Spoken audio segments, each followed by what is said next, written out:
Igitabo Abakurambere n'Abahanuzi, igice cya 17. Yakobo ahunga n'ubuhungiro bwe. Iki gice gishingiye mu Itangiriro igice cya 28 kugeza ku cya 31. Yakobo afite ubwoba yuko Esawu yamwica, yavuye mu rugo rwa se nk'impunzi, ariko se amuha umugisha. Isaka amwibutsa isezerano yagiranye n'Imana, maze amubwira kujya gushaka umugore mu muryango wabo i Mezopotamiya. Nyamara Yakobo atangira urwo rugendo rwe rurerure rwa wenyine afite umutima uhagaze. Yagombaga kugenda ibirometero 100 mu gihugu kirimo amoko y'abantu b'inkazi kandi b'inzererezi, yitwaje inkoni ye gusa. Kubw'akababaro n'ubwoba byari bimuteye, agerageza kwirinda guhura n'abantu kugira ngo mwene se wari warakaye atamenya aho yagannye akahamukurikirira. Yari afite ubwoba yuko yari abuze burundu imigisha Imana yari yaramuteganyirije, kandi Satani yari amuri bugufi akomeza kumugerageza. Nimugoroba w'umunsi wa kabiri yari ageze kure y'amahema ya se, yumva ari igicibwa, kandi amenya yuko ibyago bye byose yabitewe n'inzira mbi yanyuzemo. Agira ubwihebe mu mutima we ku buryo atagerageje no gusenga, ariko kandi yari afite irungu ryinshi, yumva akeneye uburinzi bw'Imana kurusha mbere hose. Yihana icyaha cye amarira ari yose, maze yingingira Imana kumwereka ikimenyetso cy'uko itamuretse. Nta byiringiro byari bikimurimo, kandi yatinyaga yuko Imana yamugize igicibwa. Ariko imbabazi z'Imana zari zikiri ku mugaragu wayo ucumura kandi wari wihebye. Uwiteka kubw'urukundo rwinshi yagaragaje ko icyo Yakobo yari akennye cyonyine ari umukiza. Yari yaracumuye, ariko ahishurirwa uburyo yakongera kugirirwa neza n'Imana. Aguye agacuho, uwo mugenzi arambarara hasi, yisegura ibuye. Ubwo yari asinziriye, abona urwego rushinzwe ku isi, umutwe warwo ukagera mu ijuru. Kuri urwo rwego abamarayika bamwe baruzamukiraho, abandi barumanukiraho. Uwiteka yari ahagaze ku mutwe warwo, kandi ijwi rye ryumvikaniye mu ijuru rivuga riti: Ndi Uwiteka Imana ya sogokuru Aburahamu, Imana ya Isaka. Muri wowe no mu rubyaro rwawe niho imiryango yose yo mu isi izaherwa umugisha. Iryo sezerano ryari ryarasezeranyijwe Aburahamu na Isaka, ubwo ryari ryongeye gusezeranywa Yakobo. Nibwo rero havuzwe amagambo amuhumuriza kandi amusubizamo intege. Dore ndi kumwe nawe, nzakurindira aho uzajya hose, kandi nzakugarura muri iki gihugu, kuko ntazagusiga ntarakora ibyo nkubwiye. Uwiteka kubw'imbabazi ze yeretse iyo mpunzi yari imaze kwihana ibyari kuzayibaho, kugira ngo yitegure kuzarwanya ibigeragezo izahura nabyo iri yonyine hagati y'abasengaga ibigirwamana n'abagambanyi. Kumenya yuko umugambi w'Imana uzasohorezwa muri we bizamutera gukomeza kuba indahemuka. Muri izo nzozi umugambi w'agakiza werekwa Yakobo mu buryo yari akeneye icyo gihe. Urwo rwego rutari rumusobanukiye n'ibyarwo yeretswe mu nzozi rwari rumwe n'urwo Yesu yavuze igihe yaganiraga na Natanayeli. Muzabona ijuru rikingutse, abamarayika b'Imana bazamuka bavuye ku Mwana w'umuntu bakamumanukiraho. Yohana igice cya 1 umurongo wa 51. Icyaha cya Adamu na Eva cyatandukanyije isi n'ijuru, ku buryo umuntu atagishobora kugirana isano n'umuremyi we. Nyamara isi ntiyasigaye idafite ibyiringiro. Urwo rwego rugereranya Yesu ari we watoranyijwe kuduhuza n'Imana. Kristo ahuza umuntu n'isoko y'ubushobozi butagira akagero mu ntege nke ze no kutagira gifasha kwe. Ibyo byose byahishuriwe Yakobo mu nzozi ze. Nubwo ako kanya yasobanukiwe na bimwe mu byo yahishuriwe, yakomeje mu mibereho ye yose kwiga uko kuri gutangaje kwabyo, kandi arushaho gusobanukirwa n'ibindi. Yakobo yakangutse mu gicuku ijoro rigigije. Inzozi zari zarangiye. Umucyo w'inyenyeri niwo watumaga ahweza buke akabona ikirere n'urugeregere rw'imisozi y'imirambi yo muri ako karere. Ariko yari azi neza yuko Imana iri kumwe nawe. Nukuri Uwiteka ari aha hantu, nanjye nari ntabizi. Aha hantu nta kindi, ni inzu y'Imana, aha niho rembo ry'ijuru.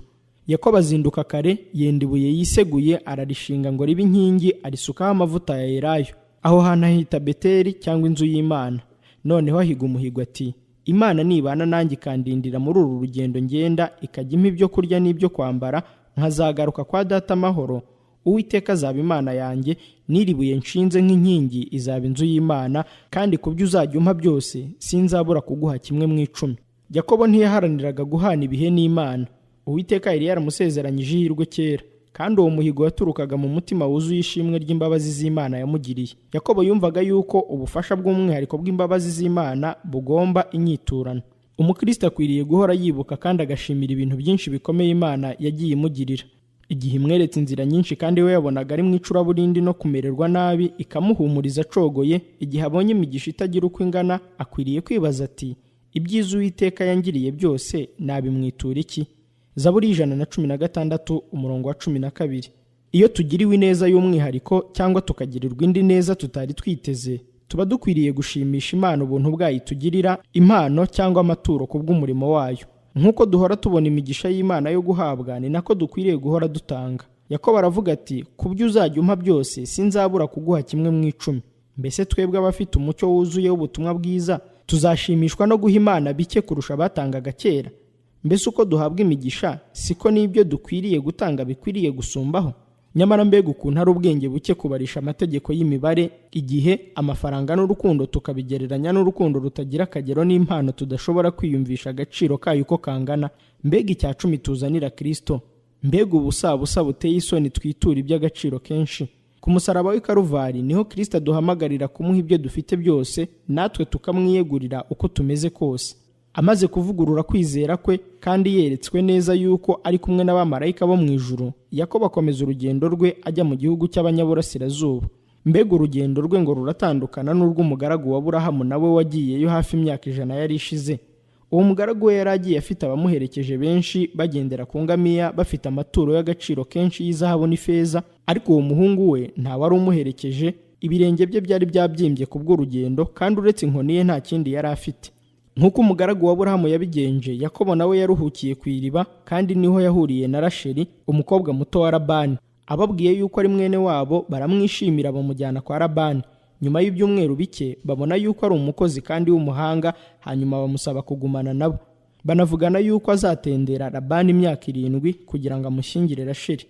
Mu bihe bya kera iyo umusore yajyaga gushaka umugore, yagombaga guha se w'umukobwa uzamubera umugore umubare w'amafaranga runaka cyangwa ibintu bifite agaciro kangana n'ayo mafaranga hakurikijwe uko yabaga ameze. Bavugaga yuko ibyo bikomeza urugo. Ababyeyi ntibizeraga yuko abakobwa babo bazatunganirwa baramutse basanze abagabo batigeze bateganya ibyangombwa byo kuzafasha umuryango wabo. Iyo babaga badafite ubwitonzi buhagije n'umwete byo gukora ngo babone inka cyangwa amasambu, byateraga ubwoba yuko imibereho yabo izaba imburagaciro. Ariko uburyo bwo kugerageza babaga ntacyo bafite cyo gukwa ngo bahabwe umugeni bwari bwarashyizweho. Bemererwaga gutendera se w'abakobwa bakunda, bagakora igihe kingana n'agaciro k'inkwano bakoshwa. Iyo umusore yerekanaga ko ari umwizerwa kandi ko akwiriye, yahabwaga umukobwa akamugira umugore we. Uko bisanzwe, inkwano se w'umukobwa yabaga akwerewe yahabwaga uwo mukobwa w'indongoranyo igihe ashyingiwe. Ariko kubwo kwikunda, Labani yanga guha Rasheli na Leya inkwano zabo bagombaga guhabwa. Ubwo bari bagiye kuva i Mezopotamiya, barabivuze ubwo bagiraga bati, ko yatuguza akarya ibiguzi byacu. Uwo musore ushaka umugeni yategekwaga gukora kugira ngo amuhabwe, byatumaga nta bukwe bubaho huti. Icyo gihe wari umwanya wo kumugerageza ngo barebe uko urukundo rwe rungana ndetse n'ubushobozi bwe bwo kuba yateganyiriza umuryango w'ibizawutunga. Muri iki gihe cyacu, kenshi abantu bashyingiranwa batabonye igihe cyo kumenyana, ari mu mico cyangwa mu ngeso. Ntibaba baziranye iyo basezeraniye ku ruhimbi ko bazabana. Benshi basanga bitakigize igaruriro yuko badahuje, maze bikabaviramo imibereho mibi iteka ryose. Kenshi umugore n'abana babaho nabi bitewe n'ubunebwe cyangwa ingeso mbi by'umugabo kandi w'umubyeyi. Iyaba imico y'umusore yabanzaga kumenyekana mbere yo gushyingirwa nk'uko umuco wa kera wari umeze, umubabaro mwinshi ntiwabaho. Imyaka 7 Yakobo yatenze nta makemwa kugira ngo ahabwe Rasheli, n'indi yakoze yamuhwaniye n'iminsi mike kubw'urukundo yamukundaga. Ariko Labani wikundaga amugirira nabi amushyingira Leya mu cyimbo cya Rasheli. Kuko Leya nawe yamuriganyije, byatumye Yakobo atamukunda. Uburakari yagiriye Labani bwamazwe n'imyaka 7 yatendeye guhabwa Rasheli. Ariko Labani akomeza guhata yuko Leya atirukanwa. Ibyo byabereye Yakobo ikigeragezo gikomeye cyane kandi kimubabaje. Amaherezo ahitamo kumugumana kandi akajyana na Rasheli. Rasheli niwe wakundwaga cyane, ariko kurwana ishyari kw'abo bavandimwe bari basangiye umugabo byaramubabazaga cyane. Yakobo amara imyaka 20 Mezopotamiya atendera Labani wakoraga uko ashoboye kose kugira ngo inyungu z'imirimo yabo azikubire. Yamubwiye kumutendera imyaka 14 kugira ngo amushyingire abakobwa be 2, hanyuma indi isigaye ibihembo bya Yakobo bihindagurika inshuro 10. Nyamara imirimo ya Yakobo yari myiza kandi itunganye. Ibihe bimwe by'umwaka yagombaga kuba yiragiriye imikumbu bwe kugira ngo ayirinde, nko mu gihe cy'izuba ngo ye kwicwa n'inyota cyangwa ngo yicwe n'imbeho ya nijoro mu mezi y'imbeho nyinshi. Yakobo niwe wari umutahira, hari abungeri bamuragiriraga. Iyo hagiraga intama ibura, umutahira niwe wahombaga kandi yatonganyaga abungeri be cyane iyo yabonaga umukumbu udakenutse. Imibereho y'umwungeri yo kugira impuhwe no kwita ku biremwa bitagira kivurira ishushanya bimwe mu bigize ukuri k'ubutumwa bwiza. Kristo agereranywa n'umwungeri. Yabonye intama ze zigiye kurimbukira mu nzira z'umwijima w'icyaha kugira ngo agarure izo nzimizi yasize icyubahiro n'ubwiza byo mu rugo rwa se. Aravuga ati, izari zazimiye nzazishaka, n'izari zirukanywe nzazigarura, izavunitse nzazunga, izacitse intege nzazisindagiza. Ngiye kurokora umukumbi wanjye, ntabwo zizaba iminyago ukundi, ntabwo zizongera kuba iminyago y'abanyamahanga cyangwa gutanyagurwa n'inyamaswa zo mu gihugu. Ezekiyeli igice cya 34 umurongo wa 16, uwa 22 n'uwa 28. Ijwi rye rirazihamagara ngo zize mu kiraro cye. Ku manywa hazabaho ihema ryo kuzana igicucu kubw'icyokere, riba ubuhungiro n'ubwugamo bw'ishuheri n'imvura. Yesaya igice cya 4 umurongo wa 6. Izacitse intege arazisindagiza, akorohereza imbabare, agashyira abana b'intama mu maboko ye, kandi akabatwara mu gituza cye. Intama ze ziramukunda. Undi ntizamukurikira, ahubwo zamuhunga, kuko zitazi amajwi y'abandi. Itorero rya Kristo ryaguzwe amaraso ye, kandi buri mwungeri wuzuwe n'umwuka wa Kristo azigana urugero rwe rwo kwiyanga, adahwema gushakira abashinzwe imibereho myiza, kandi umukumbi uzashisha kubera yuko awitaho. Umwigishwa aravuga ati, kandi umutahiza naboneka, muzahabwa ikamba ry'ubugingo ritangirika. Urwandiko rwa mbere rwa Petero igice cya 5 umurongo wa 4. Yakobo arambiwe no gukorera Labani, agambirira gusubira i Kanani. Abwiye sebukwe ati, nsezerera ngende njye iwacu mu gihugu cyacu. Mpa abagore banjye n'abana banjye nagutenderagaho nigendere, kuko uzi gutenda nagutenzeho. Ariko Labani amuhatira kugumaho, aramubwira ati, nahanuye yuko ari ku bwawe Uwiteka yampereye umugisha. Yakobo ati, ayo wari ufite ntaraza yari make, none yarororotse aba menshi cyane. Ariko uko igihe cyahitaga, Labani akomeza kugira ishyari ry'amahirwe ya Yakobo wagwizaga ubutunzi cyane. Abahungu ba Labani bafatanyije na se kumugirira ishyari, maze amagambo yabo mabi agera kuri Labani. Ibyari ibya data Yakobo yabimwatse byose, kandi ku byari ibya data niho yakuye ubutunzi afite bwose. Yakobo abona yuko Labani atakimureba nk'uko yamurebaga mbere. Yakobo aba yaratandukanye na mwene wabo w'incakura mbere cyane, ariko agira ubwoba bwo guhura na Esawu. Icyo gihe nabwo yabonaga amerewe nabi n'abahungu ba Labani, kuko ubwo babonaga yuko ubutunzi bwe bwari ubwabo, bajyaga kubumwambura. Yarajibaniwe kandi ababaye cyane, ariko kuko yibukaga isezerano ryiza ry'i Beteli, yabituye Imana. Mu nzozi niho yaboneye igisubizo cy'ibyo yasabye.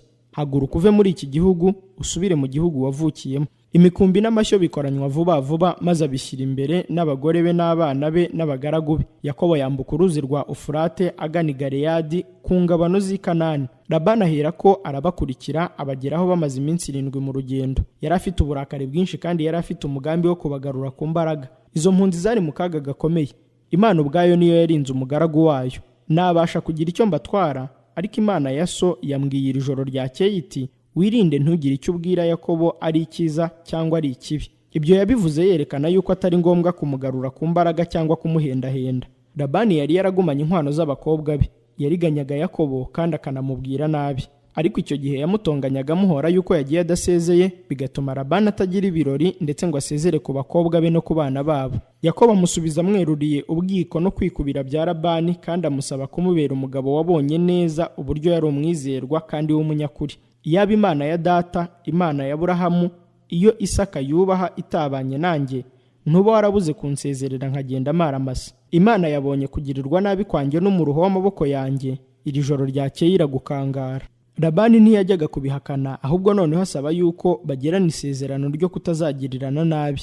Yakobo aremera, maze hubakwa igishyinga cy'amabuye ngo kibe ikimenyetso cy'isezerano. Labani yita icyo gishyinga Mizipa, bivuga ngo Uwiteka agenzure hagati yacu nituba tutakibonana. Imana ya Aburahamu, Imana ya Nahori, Imana ya se wa bombi idukiranure. Yakobo arahira iyo Isaka se yubaha, kugira ngo bakomeze iryo sezerano barasangiye. Bakesha ijoro basangira gicuti, maze bukeye Labani n'abantu be baragenda. Nyuma y'iryo tandukana, nta yindi sano yongeye kuba hagati y'abana ba Aburahamu n'abantu b'i Mezopotamiya.